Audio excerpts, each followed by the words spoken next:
Hi guys, welcome back to my channel. My name is Arn Palencia and you're watching Arn TV na. Do a do it dum do it do learn, yeah.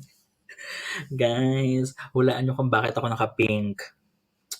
O, di ba? Kasi ang gagawin natin ngayon, guys, is another reaction video for Horizon. Yung performance nila sa Music Core. Wait lang, kailan nga ba ito? Music Core August 19. Ito yung nakaano sila hot pink. Opa. So, syempre dapat kailangan makiano tayo, di ba? Maki-terno with them, you know. Kaya naman kung excited na kayo, oh guys, mag-subscribe na kayo, hindi na natin ulit-ulitin yan. I-share nyo sa Twitter, sa mga GC ng mga anchors. Kaya naman, let's proceed. Let's react to their music core performance last August 19 na naka-hot pink sila. Let's go! Guys, gusto ko palang malaman sino mga bias nyo. Comment nyo naman dyan para magkapalitan tayo ng mga ideas and kuro-kuro. Oh, kuro-kuro. Ito na. Ay, wait lang, ba't ayaw? Daming tao. Eh, medyo mahina. Ay, shucks! Guys, nakasando si Rayster. Oh my God, habang tumatagal, mas nagiging comfortable na si Rayster sa kanyang damit. Ano na ba to? Parang uniform na talaga. Parang lagi na lang ba siyang nakasando? Assigned na ba sa kanya to? In fairness, bagay naman guys, diba? Look at the muscles of Rayster. Only he can do this.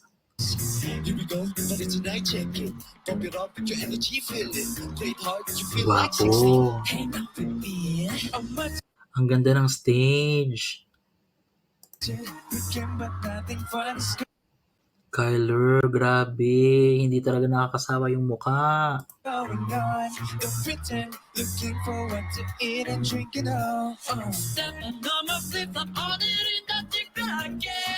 Ang cute ni Marcos. Alam mo bagay, sige, uniform na lang nila to guys.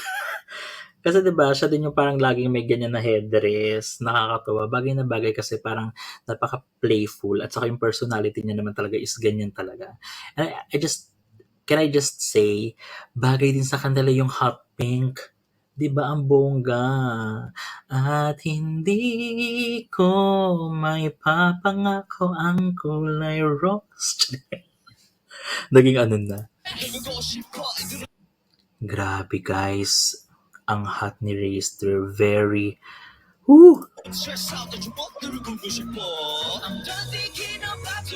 Oh my God, ito na yung bias natin syempre. Vinci Vinci.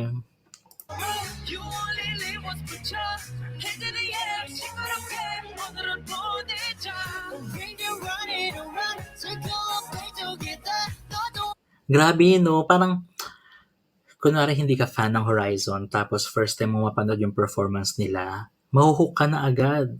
Kasi bukod sa walang visual hole, grabe yung synchronization nila. Talagang perfect na nila, no? Do you agree?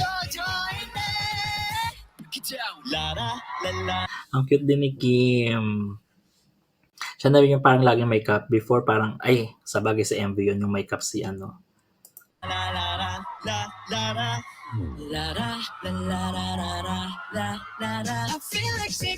Hala, gusto kong iuwi si Marcos for today's video.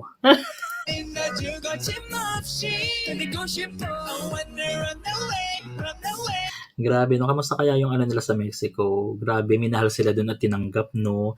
Kaya parang nakita niyo naman yung mga stories ng mga Horizon, 'di ba? Talagang parang they really enjoy their stay kahit na alam nating napagod sila pero talagang pinaramdam nila yung pagmamahal nila sa mga Mexicans, 'di ba?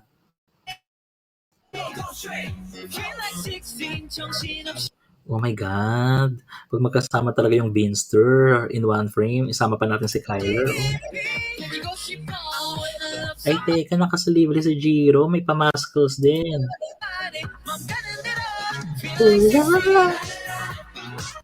Uy, ang nakakatuwa naman. Sumasabay na talaga yung mga Korean fans din. Pero may mga nanggigigil ako yung dead mo yung nasa likod eh. O bakit taray ng isa? Tinatalayan ako, B. Char! Ang ganda ng stage. Grabe, I have to give compliments kasi naman totoo naman, 'di ba? It's so big, it's so vibrant.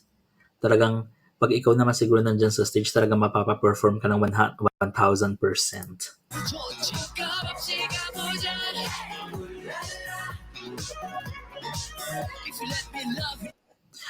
Uy, alam niyo si Kim, minsan naawa na ako sa kanya kasi kung kani-kanino siya shini-ship. So, 'di ba may kang 2K? Ako okey lang naman ako sa kimchi kasi nga basta anyone o parang kahit sino, 'di ba, na i-ship kay Vinci, okey tayo diyan. Meron ding ano, meron ding Kimstone, pero nagulat ako meron palang Kimster. Sorry.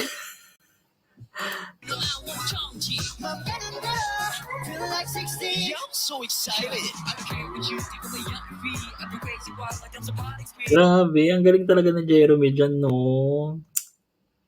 Bagay talaga, alam mo ang galing ng choreographer na on that specific, diyan talaga sa saktong lyrics na 'yan or part si Jerry yung nilagay kasi dalang-dala niya yung pagganyan talaga, 'di ba? Lagi kong sasabihin.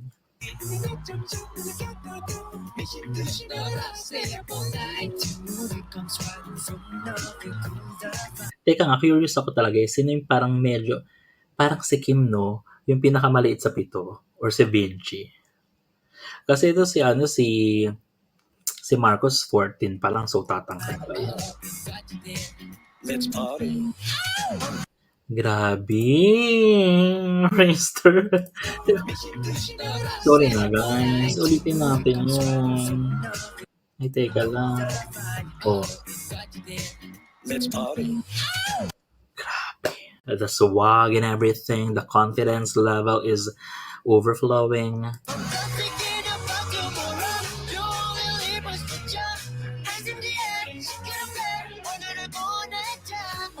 Alam mo, ang dami nagsasabi na bias, na na-wreck na talaga sila ni Winston. 'Di ba? Kasi parang lagi na ng bias wrecker si Winston, pero ang dami kong kilala na ang bias na nila ngayon is si Winston. Like yung friend ko, yung anak-anakan kong si Ryan, from Vinci yun nagtampong pa nga ako eh. Winston na siya ngayon. Hindi ko naman masisisi kasi grabe, no? Talagang most improved. Talagang siya talaga yung, kung may tinatawag na super glow, siya yun, no? Talagang pag nakita nyo naman din kasi yung itsura dati ni Winston, no, to now, bongga naman talaga yung improvement, pati yung talent, talagang, ay. Kay Vinci, alam mo, kahit lagi ko tong sinasabi, hindi ako magsasawa. Vinci is the ace. Vinci is the leader. Vinci is the attitude, the character. Alam mo yon, yung iba yung ambag niya sa grupo ng Horizon. Feeling ko kapag walang Vinci, may kulang sa Horizon. 'Di ba? Imagine, from the Dream Maker era pa lang until now, he always proved to us kung gaano siya kagaling and deserving to be included on that group. Kaya naman, Vinci. O tama na, dami ko nang sinabi Chat! Napaka-bias talaga, no? Bias ko siya eh. Bahala kayo dyan. Char!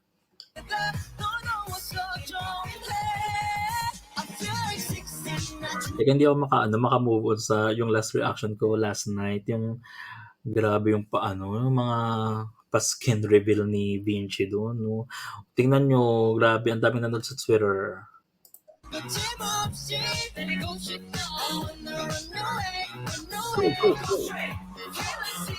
Ang dami talagang tao. Parang hindi siya studio, parang isa siyang concert, I'm not sure. Ganito ba talaga kadami yung mga tao? Kasi sa ibang showcases, hindi naman ganito, parang nasa studio lang, di ba? But for this one, hindi ko alam. Para siyang yung sa Ulsan din na maraming tao, or baka Ulsan to, tapos parang kinover lang ng music core na show. I'm not sure. So guys, please educate me. I'm sorry kung mali yung mga information that I'm giving right now.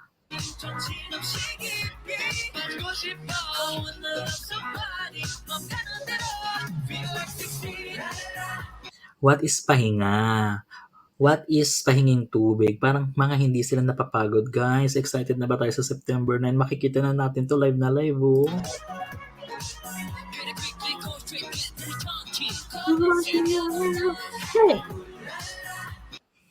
Grabe, no? Si Jiro, no? Pag mas nadagdagan pa to ng ng edad, naku makikipaglaban talaga 'to ng ano, ng katawan ng muscles sa ibang members.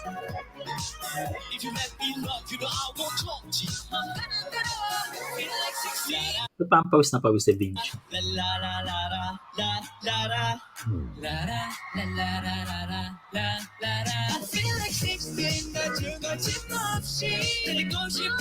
Oh. Vinci yun. Alam kong alam nyo na pero gusto kong ulit-ulitin. O syempre, inulit ko ulit.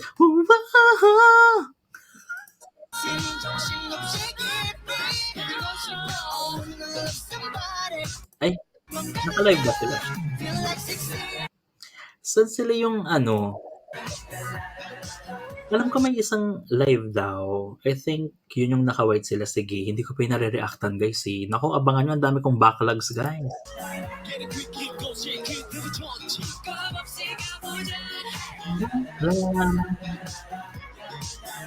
Again, my favorite part, the ending. Kasi nga, yung ganyang step nila. Tapos ang cute ni Kim.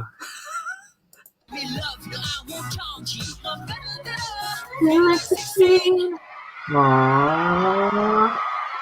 Ay, ang gwapo ni Kyler. Grabe talaga, guys. Nare-rec ako ni Wrecking Ball. Siya ba ang ending fairy? Mukhang siya lang, no? Pati siguro. Fairness, ganda. At ang gwapo din doon ni Jiro, ha? Pero iba talaga yung kagwapuhan ni ano, iba yung kagwapuhan ni Kyler, mga beno. Anyway guys, ayan, this has been my reaction for Music Core na pinerform nila last August 19. And ang dami ko pang gagawin, yung naka-white silang damit, hindi ko pa yung nagagawan. Ano pa ba? OMG, parang yun na lang. And gusto ko rin mag-react sa Mexico nila. Diba? So, hanapin natin yung mga videos na yan. Sana meron. And of course, yung interview nila doon. Tapos, gagawin ko na rin yung episode 7 ng 100 Days Miracle. Tapos, yung after school, hindi ko pa binare-reactan, ganyan. So, yeah, basta tuloy-tuloy lang kayo dito sa pag-support at panonood at abangan nyo ang aking mga iba pang reaction video for Horizon. Thank you so much, Anchors. I hope to see you sa September 9 sa Araneta. Kaya naman kung wala ka pang ticket, guys, please bumili na kayo ng ticket. Supportahan natin ang Horizon for the first ever concert na ang title ay Friendship Voyage to Manila. Thank you so much, guys. This has been Arn Palancia for Arn TV na. Keep shining and always stay amazing. Good night. La